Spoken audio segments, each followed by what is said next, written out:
the business of college football. College football. It's supposed to be about what happens on the field. But these days, it's also about what happens in the halls of Congress, where the topic of coaches' salaries, like the reported $4 million a year Nick Saban will make at the University of Alabama, is coming under scrutiny. Lawmakers like Cliff Stearns of Florida say you won't see legislation, but congressional hearings on the subject are a possibility. Here we are in 2007, and we're paying coaches $2.5 million plus endorsements, plus TV programs and things like that. What's it going to be in 10 years? And the money that is so prodigious, what effect is that going to have on the motivation of the university? Is it a spiraling, competitive race, almost like an arms race with these universities?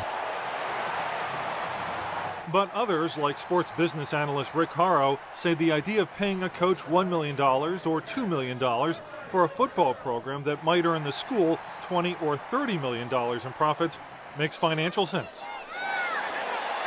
You've got to spend money to make money. So if you're the Alabama athletic department, you're going to pay him $2 million because he is going to revolutionize that athletic department, and you're going to get alumni donations more so than ever before, and he's going to be worth it over that contract cycle.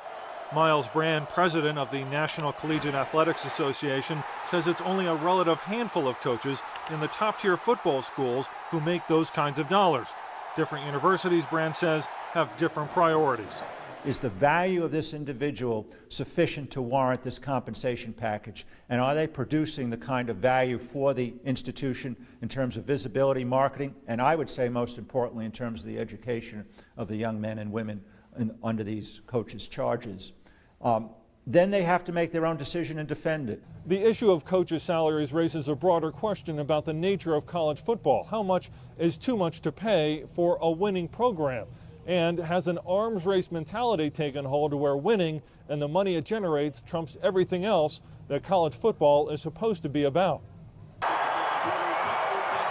Critics like William Kerwin, a former university president, chancellor, and now head of the Knight Commission on Intercollegiate Athletics, say you can measure that in how alumni and other donors focus their contributions. The private giving at our universities across the country today, about 25% of the money comes into intercollegiate athletics. A decade ago, it was about 10 or 11%.